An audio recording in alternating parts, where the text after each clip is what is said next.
what is going on with Warped Tour 2025 and the lineup thereof? Avril and Black Veil Brides have just been announced. Who's Warped 2025 aimed at? Now, I just find this absolutely fascinating. I never got to go to a Warped Tour. I think it was in the UK in 2012 and I think maybe 2015. And I couldn't make it to either of those. But Warped Tour, in the States especially, it's always been this institution. Couldn't wait for the summer and the Warped Tour. Thank you, Blink-182. Like, it was just this institution from which sprang an entire scene. It's the 30th anniversary of Warped, so they're doing the 30 days of Warped. You know, drip feeding bands out over the course of a month. Is it just me, Musso? Does it feel like a kind of odd way to drip feed a lineup out like this in the modern day and age? I don't think that I can think of, because they're doing it over 30 days, aren't they? They're doing one like announcement of 30 days because it's the 30th anniversary. And so maybe that's sort of the hook. But I can't think of another festival that is, okay, they do it in patches. You know, there's the big announcements and then there's, you know, a few other announcements. Usually there's a whole cluster of things. Yeah. So whether that's, maybe they did that back in the day, but I seem to remember, here's the poster. That's how it always was back in the day. It's like, boom, here's the poster. This is what's happening. And then go. That was pretty much it. So maybe they're just trying to stay in people's timelines on a 30 days in a row. And I guess, you know, that's pros and cons to that. If you've got something to say and it's of interest, you go, ooh. But, you know, if you don't, you know, people go, oh. Do you know what I mean? Yeah. So, I mean, I'd be interested to actually have a chat with the individuals and the thought behind it. It has to be just to keep the profile and keep in people's timelines. People would only talk about it if they're interested. So are they interested? I don't know. Ultimately, you know, you're talking about 30 years. You're 15. First festival. Yeah, baby. First Warped Tour, baby. I'm here. You're now 45.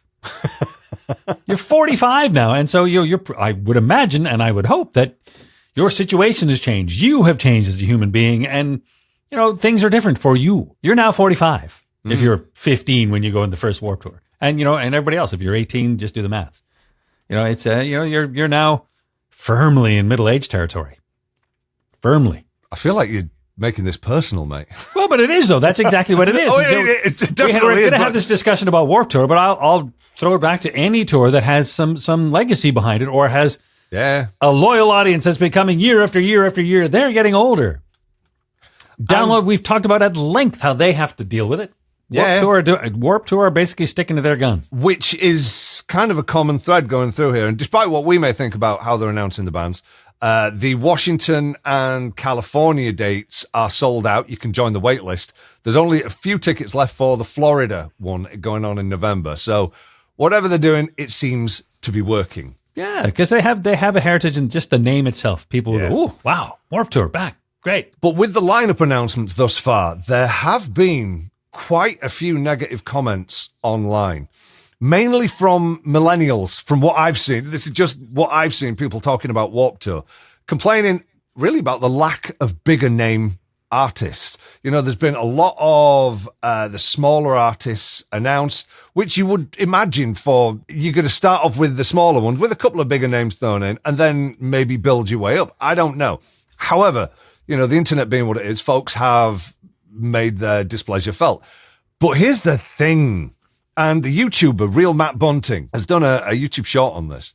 He makes a fantastic point that the problem with this whole Warped Tour 2025 30th anniversary thing, the main problem is us, fans. He said folks who've gone to the original Warped Tour, you know, millennials, complaining about the lack of the bigger bands. The bands who were there for the original Warped Tour. If you want the bands who were, you know, around, if you want a lot of those bands, then you don't want Warped Tour. What you actually want is When We Were Young. The Nostalgia Fest in Las Vegas. 90s and noughties nostalgia. Those bands from Warped Tour are now playing When We Were Young. Those bands that made it. Yes, those bands that made it. How many of those names disappear? So many of those. Absolutely. I've been looking back through old Warped Tour posting, and it's like, oh, those guys did well. Those guys did well. Never even heard of those guys. Yes. So, you know, it's a bit of a crapshoot, but the good bands hopefully made it through. Whereas, you know, like your 90s and your noughties nostalgia, that has never been nostalgia's never been a Warped Tour thing.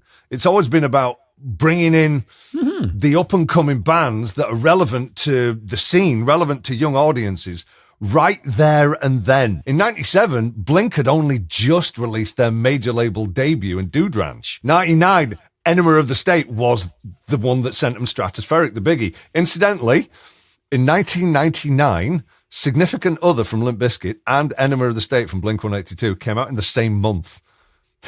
June 1999 was a big month. It was a big... I had no idea what else came out. If you look at some of the bands that Warped have put on over the years, it would make a very solid lineup for when we were young. It genuinely would. Good Charlotte, Sum 41, Avenged Sevenfold, The Used, My Chem, Paramore. Warped Tour was one of the things that helped them grow into the massive headliners that they are today. You know, headlining festivals, headlining arenas, stadiums. But back then, they were just young bands playing Warped Tour. What I do find really interesting is that from those Warped Tour days, a lot of the bands who were kind of up there on those old posters, they're still kind of at that same level. Like your Pennywises, your Social Distortions, your Bad Religions, Rancid, they were well thought of and they were big in the punk scene then. But then a lot of these other bands, you know, Sevenfold, Good Charlotte, Sum 41, The Used, My Chem, kind of came in underneath them on Warped Tour and kind of leapfrogged them. Do you see what I mean? Well, I don't... You say you're confining this to Warped Tour. I don't know if that's necessarily just Warped Tour. I mean, that will be like any festival. If you go through the posters of any festival that has history, so you've got to play the undercard. Very rarely do you show up and get a good billing on your first attempt. And you'll see, you go, I can't believe that band was on the Dogtooth stage or whatever it was. You know, they're huge. Well, you know, everybody. So they when they enter the fray, that's always going to happen. And then you jockey for position, and then you go through whatever shifts to tickets. Whoever shifts to the most tickets wins. If Warped Tour, the one thing that it is VANS, they remain relevant. Yes. Like they remain relevant, and they still have a link to young people. Like they're still really, really cool, right? So if they had their audiences not in terms of the VANS, they're still young. They're still young. And, you know, it's not like the whole audience has moved on and they're all 30 years old. They have replenishing stock to go at. So maybe they can get away with it. But, you know, Warp disappeared for a few years, and, you know, it was dire times. So, I mean, there's a reason why that happened as well, and why this new format of 3 big events as opposed to, you know, literally rocking up into a field and, well, it was a car park, wasn't it? It was, you know, stuff like that. It was quite guerrilla. You used to see so many photos and videos from Warped Tours of people like mosh pitting on asphalt in car parks where the bands we put stages on asphalt and people like skinned elbows, knees hanging out. You're just like, that looks painful, man. You either die the hero or live long enough to see yourself become the bad guy. So there's some Warped heritage acts still on there, like Pennywise, Simple Plan. They've played, I think this year is going to be their 14th go at Warped Tour. What? Bowling for Soup, Story of the Year. I think they've done it 7 or 8 times. God, I love Story of the Year. But there are a bunch of newer bands in keeping with the younger spirit, which I absolutely love. A bunch of which we've played on Primordial, a bunch of which I love. Oxymorrons, Destroy Boys, The Home Team, Silly Goose are playing. Are they really? Yes. Good. Absolutely love that. But that does kind of... Who's Warped 2025 aimed at? I'm not sure. So just as a reference, so they've put Avril Lavigne on. So Avril and Black Veil Brides have just been announced. When was Avril Lavigne's... When was, like, Skater Boy? It was 2002. 2002, yeah. So we are talking 23 years ago. Yeah? 23 years ago. Avril is arguably the biggest name that they've announced so far for Warped Tour. For reference, that would be like Warped Tour 2000 putting on a band who was big in 1977, which was the year that Nevermind the Bollocks came out. Oh, wow. So that would be like, you know, punk rock festival and all that. It would be like Warped Tour 2000 putting Sex Pistols on. Which that you could see if it happened, that would be a thing. But that wouldn't be in keeping. Like, hey, let's celebrate the music of 20-some years ago. Like, who is it aimed at? Is Avril one of those crossovers who would also appeal to a younger audience who would go along to see Destroy Boys, The Home Team, and Silly Goose? I get what you mean, but if you're using that analogy of a band that was 1977, I'm trying to think of a band that was, that was big in 1977, but they weren't even, that genre didn't exist in 1977. So Avril is a heritage artist with association with this festival. So it makes sense for Avril to be there. It wouldn't make sense for Warped because it was, when it started, it was relatively unique.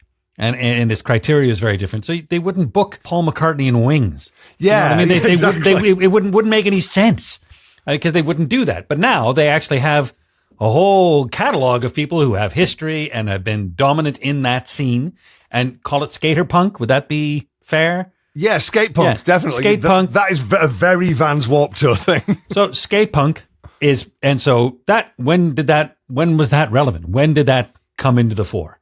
Really in the 90s. Yeah. It had been around forever, but it was a lot of it was the 90s into the early 90s. Yeah, so now we're talking prime Avril territory. That's when she came to be, really.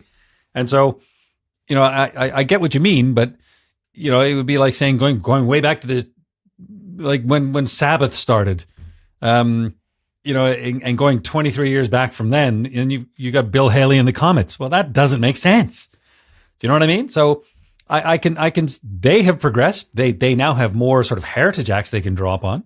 It's not all just new bands because at that point in time, skate punk bands were all new at that point in time. Yeah. At least now they have some heritage acts they can draw upon. And they some of them have gone beyond plus years. Yeah, and some of them have gone beyond Warped Tour because they're too big and you can't afford them. And so they've gone on there when we were young. Who can't afford them? Which brings us to the economics of the whole thing. Now, I have absolutely no doubt that Kevin Lyman and friends have been all over this, and it'll be why Vans Warped Tour disappeared in the first place, because it was getting too expensive to do, diminishing returns. However, as with a lot of beloved names that disappear, bands do this all the time. Looking at Slayer's direction, a very recent example, beloved by fans, let's go away for a little while, then we can come back and we can make some money. And with the economics of getting bigger name bands together, where the big names are attracting ever higher fees, I suspect that an old school Warped Tour, like they used to do, I suspect that would be impossible these days. It would be a challenge. It would be a challenge because you'd have to sell the tickets. Maybe some of the bigger heritage bands, the name bands, might do it for cheap because Warped was such a big part of what broke them. I think you're naive.